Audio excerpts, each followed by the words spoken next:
I guess as of late, there's a lot of conversations happening, whether it's my role at the Design Management Institute or in the help that I offer enterprises. Everyone's just trying to come to grips with the world as it's unfolding, right? And in many ways, there's unprecedented change. And so I tend to stick to this theme of evolution because I think it is appropriate for the times that we're navigating. As Garamina said, I am the Chief Creative and Founder for Dreams, Design, and Life. I serve as the board chair for DMI, a sister acronym to your DMI. But DMI is a global collective of executives, design practitioners, academics that really carry design as a strategic imperative for influencing change. And then lastly, as was described, I'm presently in the peer review process of my manuscript with the MIT Press. So in a matter of a few days, I should get a mountain of feedback on the first manuscript. And then I have to sprint until December 1st to have my final manuscript locked. And then it will release some point next year. We'll see when the publisher wants to time it. Okay. So yeah, those are sort of the three hats I've been wearing through this year. In terms of our time together, I definitely want to make this interactive. So if there's any question, reaction, feel free to even interrupt me if you want to voice it and we could talk about it. But essentially the flow, we'll talk about my personal evolution, what that has meant in terms of projects and approach, and then future implications where, we're having a lot of conversations around some of these paradigms unfolding and what does that mean for how we navigate moving forward. So to begin, let's talk a little bit about a little bit of the story, because I think the story does inform the basis of some of the foundational perspectives that I believe are important for driving strategic innovation work, especially with the clientele that I serve. When I started, if I go way back to the youth, I had a sort of an early creative inclination. I drew for hobby all the time, but notions of design were just so far distant. They were so far removed. It was almost under the abstraction of art in many ways. And as much as my parents were sacrificing to send their kids to college, middle-class upbringing, there better have been a pragmatic job on the other side of any education, right? And so design was, again, too far in the extreme. But my interests also intersected other areas like math and science. So I started looking at these early notions of innovation. And then one example, I remember the old Nike commercial of the runner running on a treadmill in a laboratory and having the scientists studying the biomechanic performance and cushioning. And that was one reference that appealed to me as a kid. Another was traveling a long road trip from Michigan down to Florida to see Walt Disney World and the whole Epcot experience. And I remember General Motors had an exhibit called The World of Motion, where it talked about the future of mobility and had all kinds of concept cars.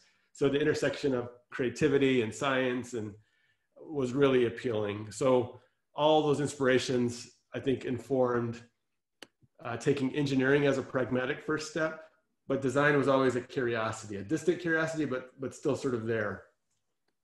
So I ended up studying mechanical engineering at the University of Notre Dame. And among all the industries that were coming to recruit for potential jobs, most industries had a perspective of, well, we'll hire you in, you'll learn the business, we'll stick you on a plant floor, and you'll understand how we do things. And maybe after 10 years time, we'll let you actually get on the engineering work, the deep work. And I'm thinking, wow, 10 years? I was totally willing to learn a business for sure, but that just seemed like so long to wait to use the skills I was learning in the classroom. But there was one industry with a different message. And this industry hadn't hired young folks for the 10 to 15 years prior to me coming out of school. And they were facing very much a knowledge crisis because many of the original engineers were on the verge of retirement. They were going to take all that knowledge with them. And for us as students, their pitch was a lot different. Like, you can come in right away. We're going to try to transfer this knowledge. We're going to try to give you amazing opportunities to build your foundation. and that was the nuclear power generation industry. So I spent the next 5 years working on reactors. So you're looking at an open reactor vessel where the coolant in the system has actually flooded up. As they open up the reactor vessel, the lid is off in this picture. As they take the lid off, they use the coolant in the system to flood up the cavity. It's almost like a Olympic-sized swimming pool. And as they lift the head, the pool fills up. And we need that water as a shielding agent to protect us from the harmful radiation below. So like the camera here is staring through 30 to 40 feet of water as a shielding to protect us from above. And those are actual, fuel assemblies. When the reactor is down from power, they actually have to take in and out the fuel assemblies by underwater robotics to refresh the core for the next 18-month power cycle. And if you can imagine the opportunity cost for them being down for maintenance, it's on the order of $1 million a day that if they're not making electricity, that's the opportunity cost that's at play. So as a service provider, as an OEM for these plants, if you're done early, you're kind of in trouble. If you're done late, you're in trouble because you're upsetting the apple cart. There's a lot of variables at play. Here's another picture, like literally that's a younger me on the left side on the actual containment wall. And we literally built this yellow crane, and it sits half in the water through the 30 feet of water, and it roughly extends up another 30 feet above water so that we could actually move a lot of the long handle tooling and robotics into position to do our hardware upgrades, all these things that have to happen underneath the water. And so this experience taught me what it meant to actually create a product that needed to meet the needs of multiple stakeholders under mission critical timelines. And learning how to work with high performing teams. Amazing experiences in the 5 years that I spent in nuclear. Well, through that engineering experience, a natural affinity for business arose because I wanted to have a bit more license to where my career was going with the technological background. And that curiosity led me to business school. So right down the road from where I was working, Carnegie Mellon's MBA program was very empathetic to engineers looking to add that business layer on top of their background. A lot of engineers come into Carnegie Mellon. And so it was a wonderful 2-year experience to sort of take a step back and see where is my career going with this business acumen. And there were a lot of voices in this environment. A lot of voices saying, for power and influence, maybe you should go into management consulting. For wealth, capture wealth creation, you need to go into investment banking or private equity or hedge funds. Like these were all the different voices. And it was tough to sort of navigate all those views, but I at least tried to listen to my inner child and say, what were you initially curious about all along? And how can this business language help? And it went back to that creative itch that I had. And I told myself, for the next company, I want to be a part of an organization that has strategy, technology, but also creative faculties. Not knowing what I would do with that, but that was where the heartstrings were tugging. And companies like Nike and Apple were at the top of the list. And thankfully, Nike afforded me a path to come into their organization. So I started at World Headquarters in Beaverton, Oregon. I started as a business planner, typical MBA job. So I helped a lot of the senior executives in the C-suite with sort of rolling up the business and operational performance, but almost providing a layer of objectivity. They didn't want to just listen to the business segments directly because sometimes people pad the financial performance with some of the behavioral biases, like whether it's under forecasting and over delivering for the sake of a bonus and these kind of behaviors that happen. They wanted a layer of objectivity. So the team that I was a part of, we were that layer to filter some of the bias. And so it was really cool to solidify that MBA classroom knowledge in the realities of a publicly traded company that was Nike. Now, while I was mindful to the planning responsibilities, the product person within was curious, like, where are the product people at Nike? How can I talk to them? And as you can imagine, this campus was very collegial in its sort of culture. And it was nothing to ask someone for coffee, just to find out what they were doing in the Nike portfolio.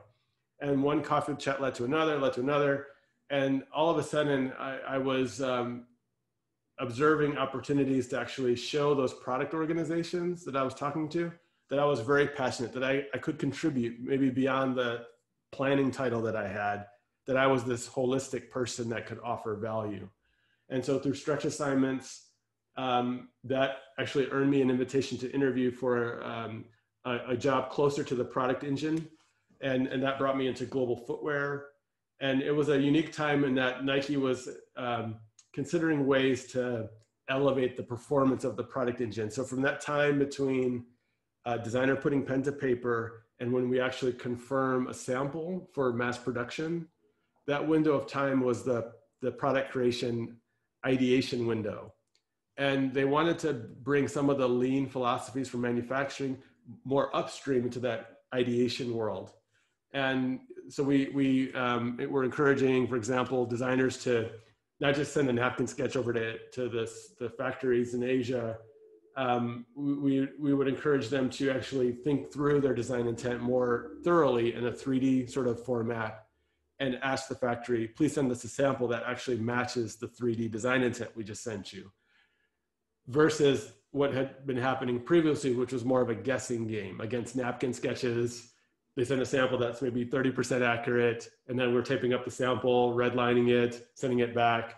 Weeks and weeks and weeks of waste. So many samples made of just such a wasteful process that didn't necessarily need to be the case. And if you just articulate your intent more clearly, you can spend more time finessing the details of the product outcome rather than guessing. So that was sort of the change that was afoot during the time.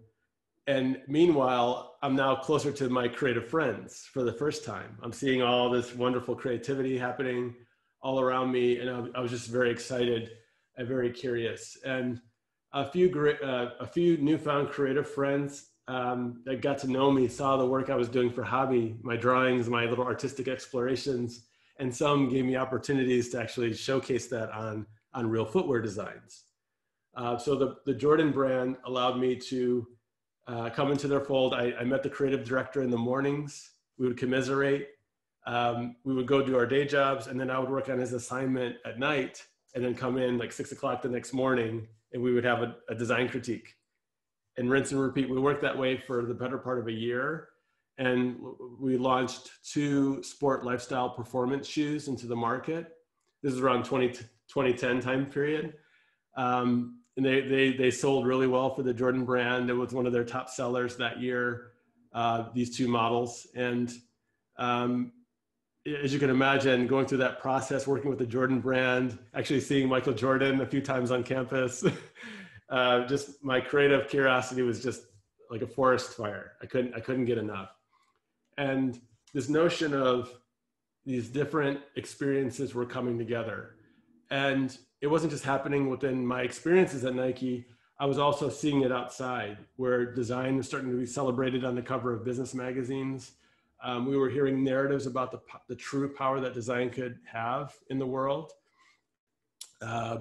And through that sort of journey of experimenting on footwear, watching the world sort of change, I sort of had to be honest with myself. On one hand, I was very much interested in positioning my career at this epicenter of the Venn diagram, if you will, and living that intersection for the rest of my career. But at the same time, I had to do a personal audit and say, did a few shoe projects answer my creative foundation? Honestly, no. I needed to really invest in a choice. So on one hand, I could continue to claw and scratch in the Nike environment, and it might have taken another 10 years of these side hustle stretch assignments to earn the pedigree as a footwear designer in Nike's eyes.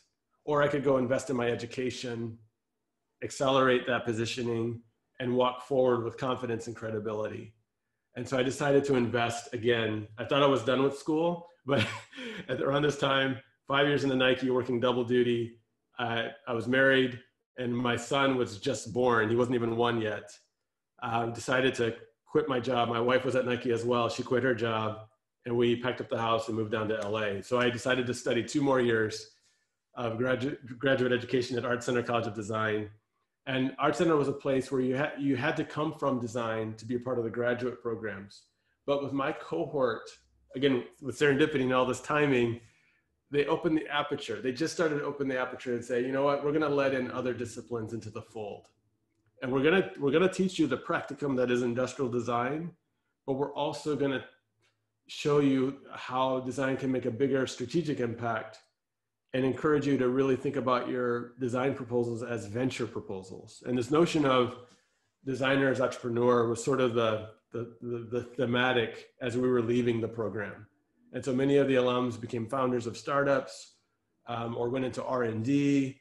And it just so happened that I was beginning to help entrepreneurs in the LA area with all things design, whether it be strategic design, industrial design. And serendipitously, I met a small group of business partners that were very much interested in the Venn diagram as well. And they were interested in it because they had come from long journeys through places like McKinsey and management consulting.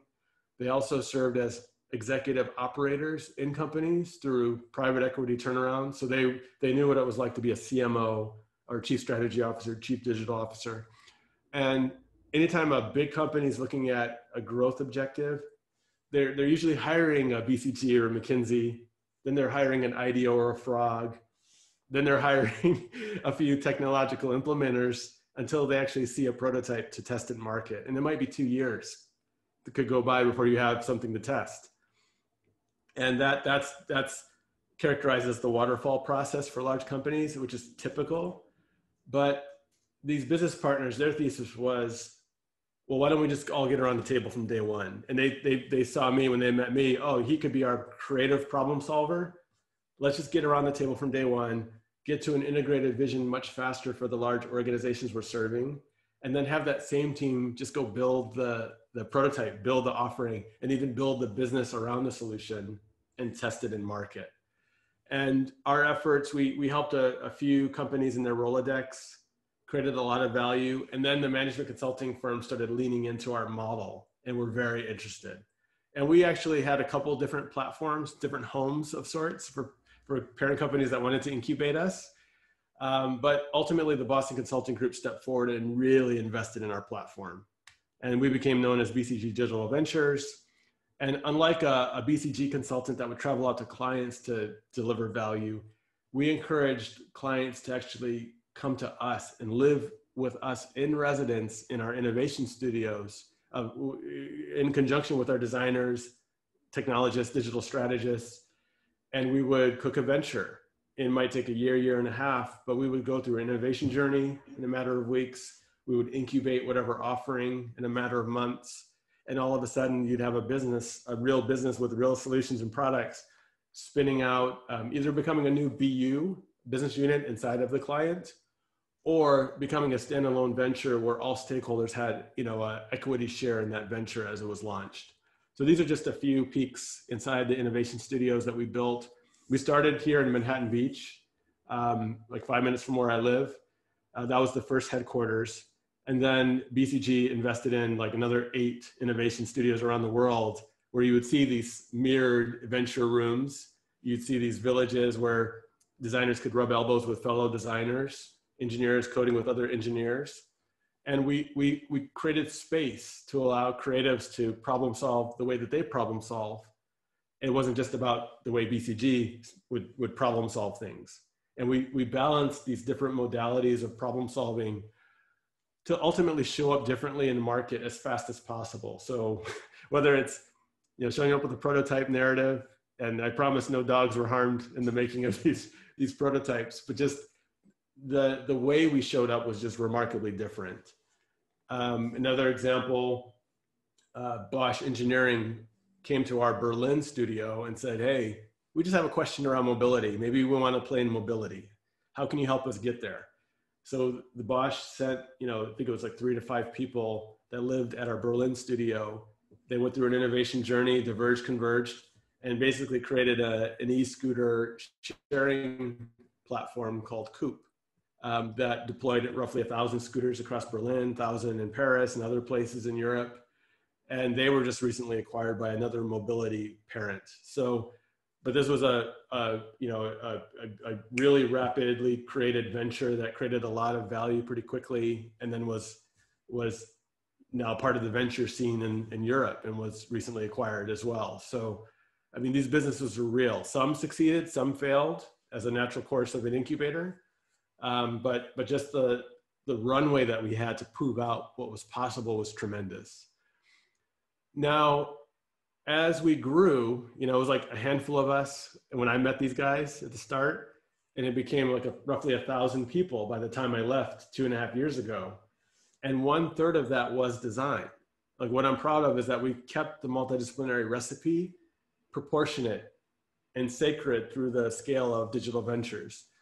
But through that scale up, I became worried about the designer's experience in that mix, because many times when you have venture teams, many folks haven't worked this way with different people before, and you have to overcome the chemistry. And sometimes people look at the designer in the room and say, oh, that person's great with the Post-it notes. They're great with the whiteboarding. And they think that's design. And design is so much deeper than that. And so I started writing and giving talks around these concerns. DMI was a great platform to begin that sort of eminence and that positioning. And that led to an invitation to come to the TED stage in Milan. It was a TED Institute event in partnership with BCG, where I talked about the 4 superpowers of design. And you could argue there might be more superpowers, but a few examples. We sort of likened X-ray vision to double clicking in on the deeper why of what's driving people and their value criteria. We talked about codifying empathy in terms of how we can actually emulate and mimic the realities that people go through as we're designing for them. We talked about how do you make other people superheroes, and so tapping into philosophies like flow from Mihai Csikszentmihalyi, and how can you make someone else the superhero? And then also, how do we design considering the plethora of ingredients that are at our disposal, whether it's physical, digital, service, all the different ways that we can tap into and evoke the senses that make us human. So, and those things are things that where we make investments that are outside of the team room. And if we give room and space for people to make those investments, the designers can then bring something really substantial back to the team room conversation. So that was sort of the evolution. And when I look back, there was no master plan. I think it was a lot of curiosity that was at play.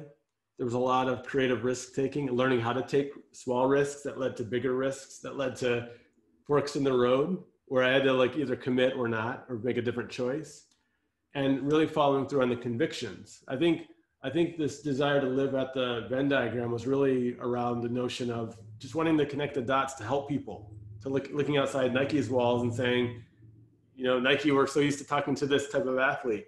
We're not talking to these other athletes that are out clearly having needs in front of us. So how can we sort of open the aperture a bit and follow through on our convictions? And that appetite just grew from the TED moment to considering how do I not just be all things to everyone and continue to serve BCG across all industries, all topics. How do I steer my calories back to areas that I'm more passionate about? And that was the genesis of Dreams, Design, and Life, of getting back to a world that really helps businesses, startups, large enterprises figure out ways to unlock human potential. Really delve into the human experience and unlock ways that we can add value.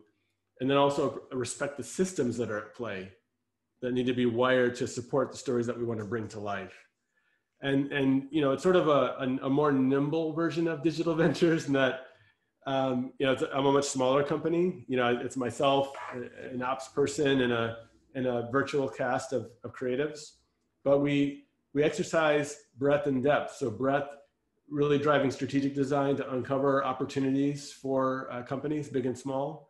And based on the opportunities we uncover in the strategy, then going deep with a really robust industrial design process to flesh out the design outcome that's relevant. Could be a device, it could be informing the digital experience, could be informing a human-based service model.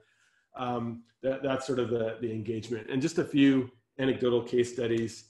One project that I'm a co-investor in, as well as contributing the industrial design for the ecology that we're creating, is this notion of Kivo. It's a physical hardware wallet in the blockchain cryptocurrency space. So there are these wallets that are becoming popular in this nascent area of cryptocurrency investing, because these wallets help you protect your keys. So if I use an app like Coinbase or some online marketplace to buy Bitcoin or Ethereum or whatever, I'm entrusting those marketplaces with my identity, with my keys to transact. But if they get hacked tomorrow, that money is gone. And even my identity might be compromised. And this stuff is happening, actually. Billions and billions of dollars lost because of the lack of beneficiary, the lack of password protection, the lack of appropriate safeguards. Like, so much money is being lost in this space because of errors, simple mistakes, or hacks and breaches. And these hardware wallets allow someone to actually save a record of their blockchain transactions and actually unplug from the cloud and have a permanent record. And when they're ready to do transactions, they plug back into the cloud, do their transactions, and then unplug. And they always have like a safe deposit box, if you will, at their disposal. But if you lose it, you're inviting more problems. So like some of these devices, you actually have to like literally have a second copy of a long key that you have to save somewhere else. And again, it just opens up the door for more problems. So we began a journey of problem solving better mousetraps. And we ultimately arrived at a device that has actually a carbon copy duplication. So we actually store your biometric fingerprint, the codes, and all that information gets saved to a mirror device. And as a part of the Kivo service, you actually have to send back the carbon key to our company. And we've partnered with Iron Mountain, like the world's probably most prominent cold storage vendor, that will save that carbon key away somewhere in their cold vault. And if you lose your Kivo device as you have your transactions, you can immediately call, get your carbon key back, get a new Kivo, and get immediately restored and up and running. And we also offer all the conveniences that a typical bank would offer in terms of beneficiary services and just some safeguards to allow you to protect your assets. And so it's more than just a device, it's an ecology around these different services around the hardware as well. One example. Another example is a Series B level startup in Irvine, California called Envoy. And I'm not allowed to show you like the recent products that we're designing, but the current incarnation, essentially Envoy sells their wellness solution into big companies that then offer this wellness benefit as a benefit perk, as a part of the benefits package. So employees don't have to pay for this. The company's paying for it, and they pay Envoy to give this to their employees. And essentially an employee would wake up in the morning, blow into this device, and it's unlocking all the analytics from the respiratory chemistry inside your breath every morning. And it's a more real-time marker around what's happening exactly in your metabolism. So it's almost like disrupting the weight scale. Because if you step on a scale, you don't know if it's water weight, muscle, all these things. You don't know if it's fat. There's so many things. You might not know what's happening with your body until like a week later based on pattern recognition. Whereas this device tells you and tells the coach on the other side of the platform, like what's happening. And now we can coach the employee with nutrition, exercise, sleep, and mindful sort of exercises to get them on a higher state of well-being and get their metabolism running at its optimum. And we've seen so many lives changed on this platform, like people losing weight sustainably, and it's diet agnostic. They're not doing harmful behaviors to try to lose weight. It's a more sustainable method of weight loss. And there's all kinds of other things on the roadmap that we can get from the breath to infer what's going on in your body. It's kind of crazy that using the breath as a platform for innovation. That is essentially what this company is doing. And we're unpacking a lot of the value criteria that's at play across their stakeholders. Whether it's the employee who's the client in this case, the real life human analyst that's deciphering the data, and then the enterprise that's buying in to mitigate the risk of their employee population, all while respecting the privacy of all the different data exchanges between actors. And we've had to design all kinds of touch points for the psychology to work. So as we beta tested this platform with more and more employees and one of the more prominent banks in North America, we had to do things like in a fly, like design a pop-up shop to offer customer support in a brick and mortar space, pre-pandemic, to give the employees just a space, a safe space to come and have their questions answered. Also to get additional health care related checks to augment the data on the platform to help the coach and the employee understand where they are in their wellness journey. And that translated into real spaces that we designed and deployed. But all the while, as designers in the mix of this, in the heat of the problem solving, literally we're problem solving directly with the CEO of this venture. And always having conversations around like, how can we open up paths of new utility for their stakeholders, whether it's B2B, B2C, or B2C. How are we opening up avenues of utility? And in a world of constant information and data swirling all around us, how can we actually parse through the noise and surface up information that's relevant to enable someone to walk down that path of new utility? And then lastly, can we do more than just solve pain points? Can we actually change how someone resonates with a brand and build a relationship that's built to last? So through that experience, two perspectives I think come front and center for me, and this is what I'm like writing a lot about in my book. So I'm a big believer that multidisciplinary collaboration is the currency from where future innovation is going to come from. I think your program represents that. I think the schools of thought of how we sort of have collective mind share, try to amplify that. And if we do that, what does that team then give you? It gives you the ability to see the future differently. We can see the future through the lens of people, industry, and incorporate fresh perspectives and inspirations from trends and exemplars. And I'll show you a little bit of what I mean for each of these vantage points. For people, I think most large organizations sort of do this. They look at subjects through focus groups or behind the mirrored glass. They look at people as subjects, right? What I'm suggesting is that we get ourselves out there and understand what's really driving people. And there's a number of different ways in how we engage. Like we need to respect people at their level and design with them, investigate with them, treat them as a co-creator, as a collaborator, not as a subject to study. And many times in most organizations that I deal with, they already typically have a lot of consumer insight data already, but it tends to skew toward the bottom end of this visual rubric. Like we typically have a large N sample, statistically significant data, but it's very conclusive. The person likes A, B, or C, or they stack rank, or they go through a max diff, and we sort of know these things. And it's helpful, right? I'm not discounting it. We need that to inform strategy and prioritization. But what we typically don't have is the thicker attitudinal stuff, the motivations, unmet aspirations. And that takes spending a lot more time with maybe a small N sample of people to get at that richness. It's sort of the clay that we need to shape. And the stuff at the bottom is more of the scaffolding, if that makes sense. And so again, it's about anticipating stakeholders, mapping their criteria, understanding how their criteria is subject to change based on tailwinds and headwinds affecting their spaces. On industry, as designers, I mean, some tools that have been helpful are models like the business model canvas, value prop canvas, where we use these tools to take the jargon out of the business that we're studying and dissect the business into its basic components, right? And understand the exchanges of value between suppliers, buyers, partners, and these kind of things. But let's ask questions about like what's happening in those businesses. Let's not just take it as a given that that's how the industry is supposed to behave. Well, our ability to ask the right questions could provide avenues for innovation. One example from my Nike days is anytime you make a shoe, design a shoe, and I have several in my office here. Like if I take a shoe,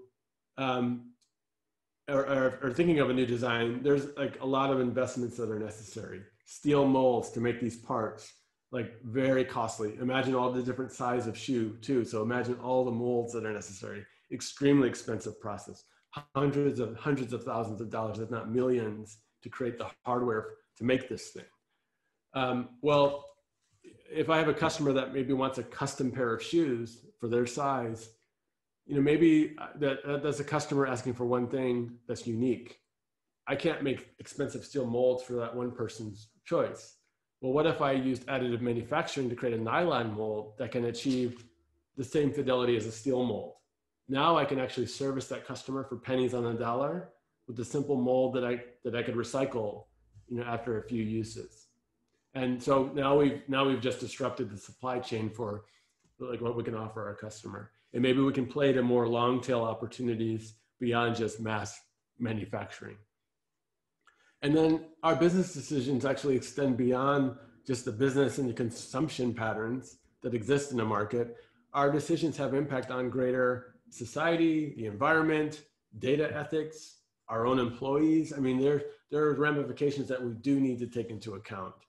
And this is an example of an impact canvas that was authored by a friend, Craig Walmsley, in the UK with Publicis Sapient. He actually came and spoke at DMI at our European conference, and he presented this impact canvas where let's add some color to the bigger implications that sit beyond the business, and let's have concerted conversations and begin to ask questions in those areas as well.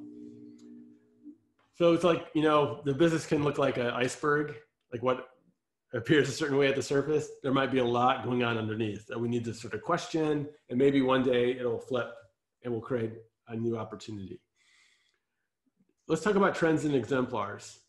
Anytime you talk to large organizations, especially around trend, our idea goes to technology typically. And we can go to places like CES, Consumer Electronics Show in Las Vegas every year, where we see all these technologies on display.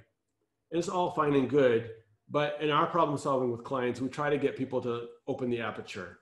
So how can we think about the full categorization of trend? Social trends are at play, are very important on value criteria. Technology, of course. How about economics, environment, policy, energy? And the plus is there because we might have other categories of trend that are important. For example, in the space of healthcare, there might be healthcare delivery model trends that we need to curate as well. And through our curation, as we're scanning for articles, scientists, luminaries, startups, deal flow from venture capital, like we can actually distill vectors of change that are happening. And we can curate those accordingly. And then we could also think about this notion of renewal curves.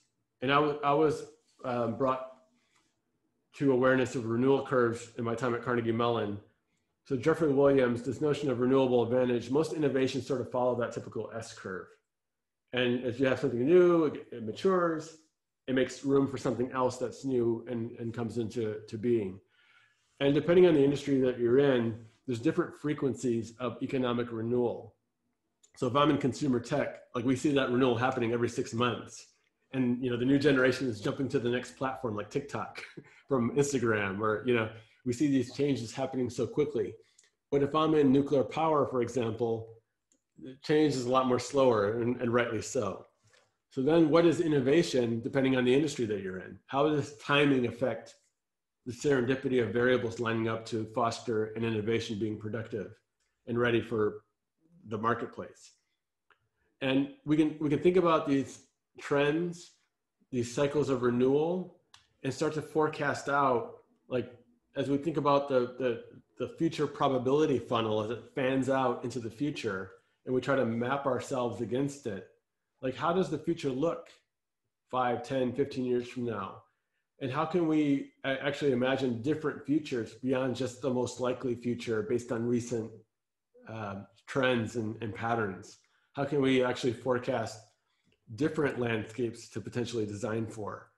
And in doing so, we're leveraging uncertainty as a productive variable in an offensive way rather than a reactive way. And just an example, if I'm in healthcare and I map a couple of those trend vectors around, whether it's stationary or at the point of care delivery to general care to specialized, just by cross-pollinating 2 trends, I created 4 futures just in that simple exercise. And this is a picture of us actually taking a C-level suite through this similar exercise where we imagined multiple 2x2s. We created like 30 futures in this room, I remember. And we actually asked the C-level members to vote on the futures that they wanted to see their brands land within in 10 years' time. And they voted for 6 of the 30. And that allowed us to take a step back and say, in order for your brand to arrive in these different futures in a relevant way, like, what do you need to do today to prepare for that uncertainty? Which was very insightful for them. And that, they were doing good as a business, but they were getting themselves ready for the disruptive environment it had. And I think they, based on this analysis, made some smart investments to prepare for the future we now find ourselves in at the moment. Exemplars. Exemplars is just living examples of this trends taking shape. There's mentors and luminaries that I follow. There's institutions that I follow to get inspired. Being a part of design communities like DMI is helpful because you're always sharing inspirations with each other and bringing that back into the work. And, what do we do with all these insights? Thanks to mindsets like design thinking, we can take all these different ingredients and multidisciplinary teams through a creative problem-solving approach. But in reality, it's very messy. And I'm sure we've all seen these visuals of the squiggle. This is my personal scribble in dealing with large organizations. Like, typically we have to respect the big business that's already running and figure out ways to reimagine and re-engineer what's happening presently, while also developing a new muscle for innovation, for blue sky, things that we could do in parallel with the existing business and infrastructure. So again, we have to be respectful in the heat of all the ambiguity in the fuzzy front end. Because ultimately, as designers, we're trying to use our faculties, our processes to create stories, whether it's a simple design thinking exercise, or we're actually making that in journey mapping or wireframes or prototypes. We're ultimately selling a story. We're trying to push forward a story, and also respecting the systematics that need to come together to make that story even possible. So as I round the bend and finish up this presentation, there's just a few future implications I want to talk about. Especially with me sitting on the West Coast, I hear a lot about this notion of move fast and break things. I think we heard that from Zuckerberg himself. But we've also seen serious vulnerabilities at play. COVID-19 has accelerated so many of these trends that we thought would have happened over years. It's taken months, if not days, for things to happen. Especially in the United States, George Floyd, the moment around Black Lives Matter, has raised this global consciousness around societal imbalance and injustice. The jarring acts of overt racism, thanks to social media and the connectivity, we've all seen it. I think the Black community has lived these experiences for generations, but the greater world is now, seeing that light being shined on a lot of these inequities. And for me, it's personal, it's real. I mean, my family, this is a shot of my mother. My mother was the baby being held by my grandmother. And she was one of 10 kids. And these are some of the siblings all lined up. And they're literally standing in front of the burning embers of their home that had just been burned down by supremacists. And this was in Tallahassee, Florida, when it happened in the mid-50s. So these stories are very real. And it's just so the fact that social media has sort of shined a light on some of these forces that are at play. So when we think about this notion of convergence, this is no longer enough. We need to think about the broader ecology, and that's no longer enough. We need to think about the threads of societal imbalance that have informed the institutions and enterprises of which we navigate today. All this stuff has built up and informed everything that we touch. And we have to have honest conversations about how do we now think about the world now that we have this heightened awareness.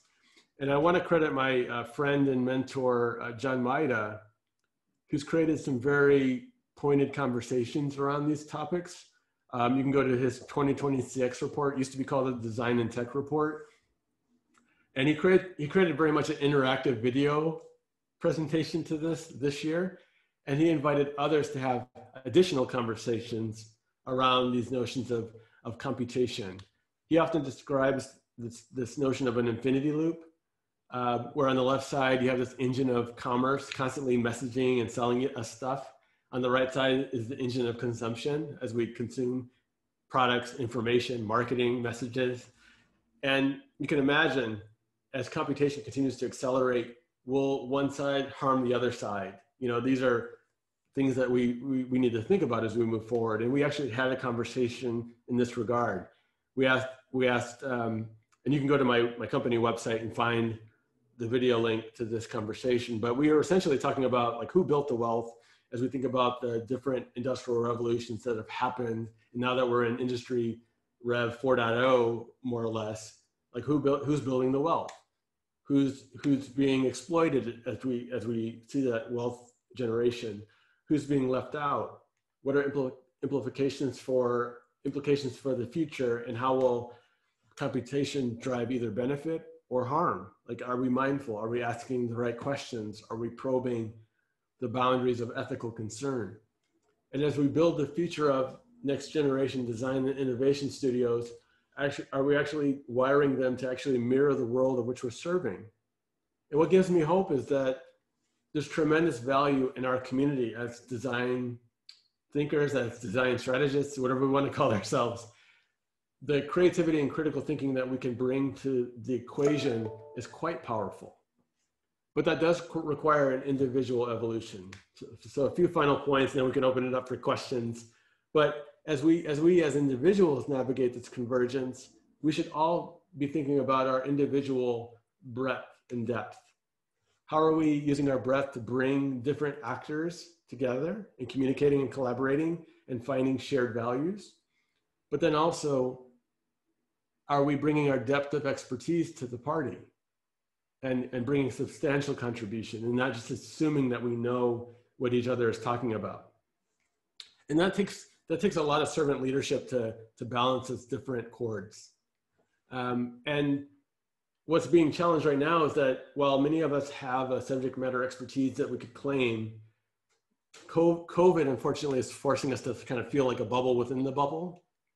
So it's a little bit harder to collaborate and communicate the way we want, but we still have to remember who we're serving. We're serving a connected world, and even more so a hyper-connected world.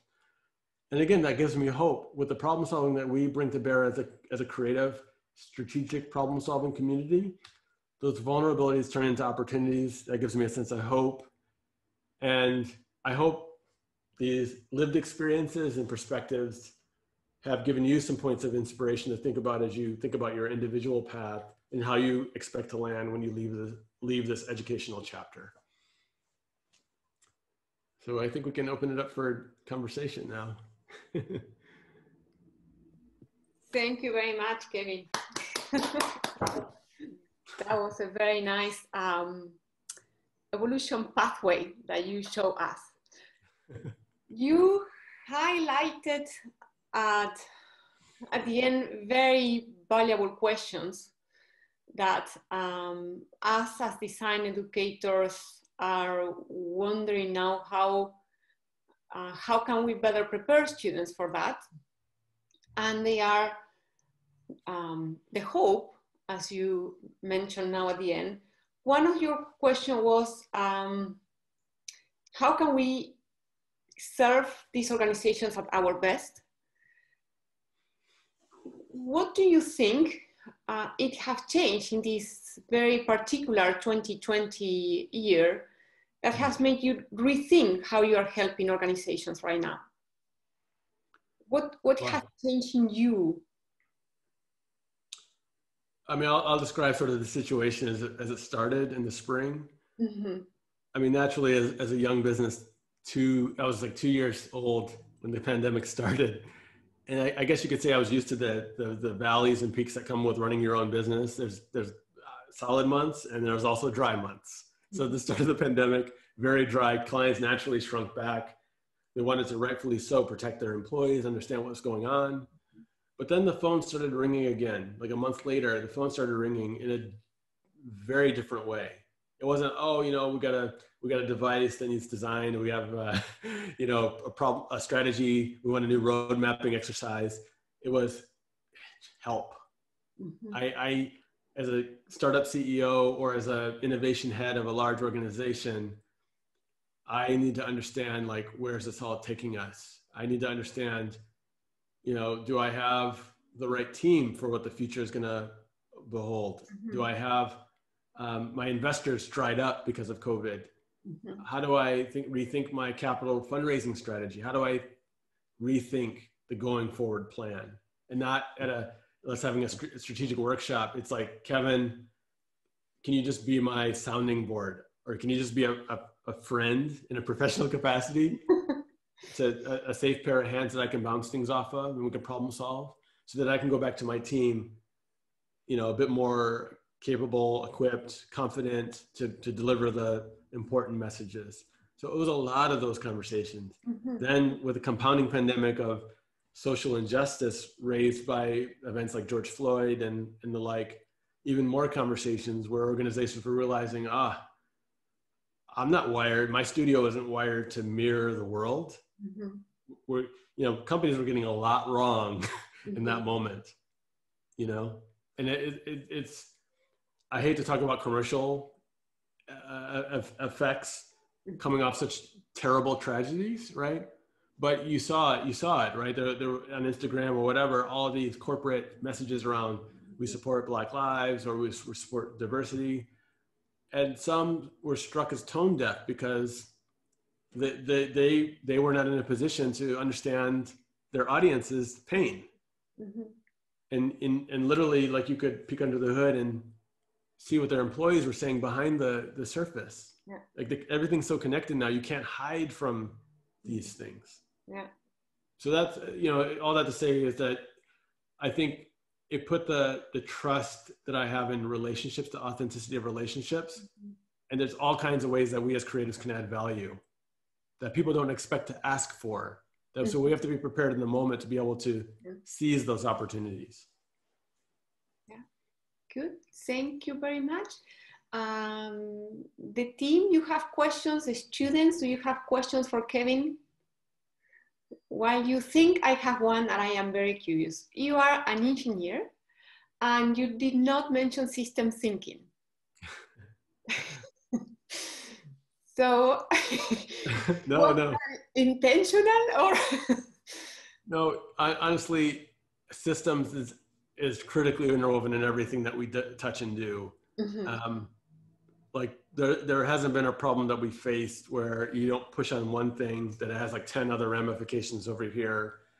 Like, especially in the case of Envoy, the wellness platform, so many implications. We're touching behavior change with someone's reality. We have artificial intelligence running behind the scenes, informing, like, the patterns that the algorithms are picking up in the data points around breath chemistry of what employees are actually doing when they check into the app every morning to do their breath test, as well as answer a few basic questions. So the algorithm is picking up on patterns that have implications. Mm-hmm. There's a human being studying what the algorithm is saying, what the data is saying, what the person is actually expressing over the chat, over the phone calls that are happening on a daily and weekly basis. There's a lot of systematics that we have to appreciate so that we're not misstepping and not misrepresenting the brand, and also creating harm in that person's experience. Nice. Well, I can keep on asking questions. Don't be shy. Next one. Okay, go ahead, Jorge. Hi, Kevin. Thank you very much. It was extremely interesting. I think you have a charmed life. My life has been very good so far as well. But I was wondering, what did you find as obstacles in your journey? Obstacles that are paradigmatic, not that are sort of a fluke that you don't know where it came from, but something that somehow you find in a way, in a repeated way, that has made you more able to perceive what is coming, let's say. And I'm thinking about, the students and all the younger professionals that are in this gathering today. And what kind of advice can you have based on your experience of obstacles? It's an excellent question. I think it's the first question of this nature I've gotten this year. So I commend you for asking it. It does evoke some reactions, right? And some memories. I think whether you pick engineering or aspects of design that you want to study and make a career from, right? We build our subject matter expertise, and we have hopes that we can exercise it and actually deploy it in the spaces of which we navigate, the next companies that we work for. But we also have to understand part of the bigger system is that there are forces that operate at different plateaus from where we might be operating. For example, like those that are actually wiring, companies for how they scale and grow in the world. There's a lot of there's disciplines that have had more license to steer those organizations than perhaps we have had or enjoyed as creatives. So, you might be working for a company in your next chapter that was steered by the influences that come from investment banking, or comes from venture capital, or comes from management consulting. And you look at the resumes of most of those C-level leaders, they come from those worlds more so than they do from perhaps our world, from design or engineering. And you have to be conscious of there's a lot of agendas at play when you're coming into a meeting of any sort, especially in the future as we have more multidisciplinary meetings. There's a stew of different agendas at play. So I've had to learn through trial and tribulation not to take that personally, but to be more aware of it. And that it's not about me having the license or liberty to just present my agenda in any given meeting. Nike taught me in a very difficult way, oh, there's an actor in the room that's going to blow me up 5 minutes into my presentation. I have to be prepared for that. And it was typically every meeting in that environment. And I think the natural curiosity that I learned to listen to over time, to want to connect the dots. Like if, for example, if Nike was talking to only men, super elite runners, as an example, I'm looking outside the window, I see nothing but women of all types running outside. But the masculine energy from the brand was speaking only to men. And the desire to connect the dots and basically saying, you know what, I think there's a demographic here that we're not listening to or talking to. Like at the time, I didn't know to articulate that opportunity as an opportunity. And many times I would get, oh, don't worry about that. That's marketing's job, or that's so-and-so person's job. You're going to step on their boundary. You're going to step. And actually, for every stretch assignment or every opportunity that I got to experiment or do something on the side to explore that, what I didn't mention was that there were 99 no's or 99, points of resistance for every one avenue that opened up for me, where people thought, oh, you're being fickle with your career, wanting to do these things. What are you doing? You should be doing this. We see you as this. But it wasn't what I saw for myself. And I did entertain what they were describing for a while at times, but I had to learn to listen to what was happening inside of here. So, there's going to be a lot of forces ahead of each and every one of us, where we have to be prepared to listen to that inner voice and follow through on our curiosities, experiment, and follow our convictions. Hopefully that answers your question. Just a little bit additional. Would you rate yourself as a person with a lot of resilience personally, like to be able to take blows and don't get destroyed?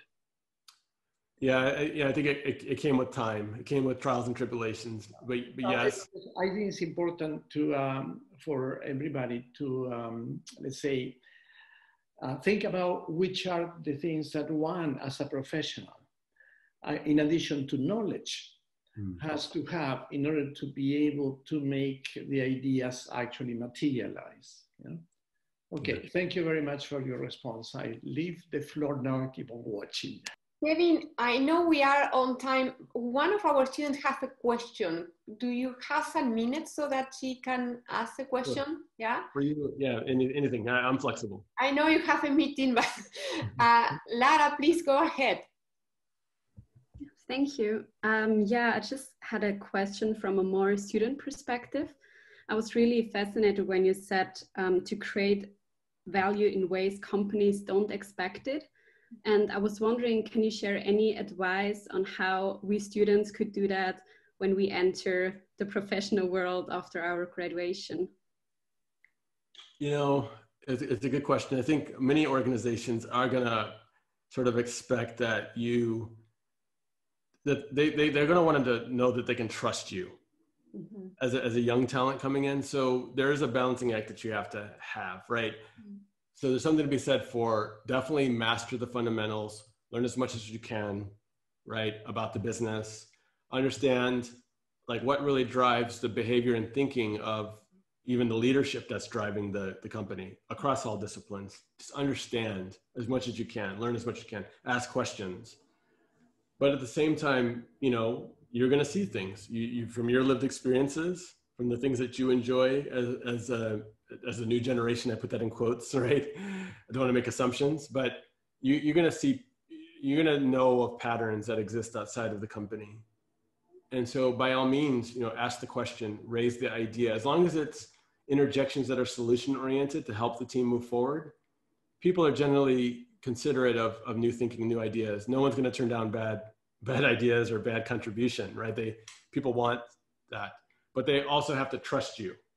So I think it's important for the young generation to understand, like, how do you build trust? And that comes from learning all you can, demonstrating sound mastery of the fundamentals. But then let's leave the job better than you found it by bringing your best self into the equation to make the job better, to innovate on top of the fundamentals.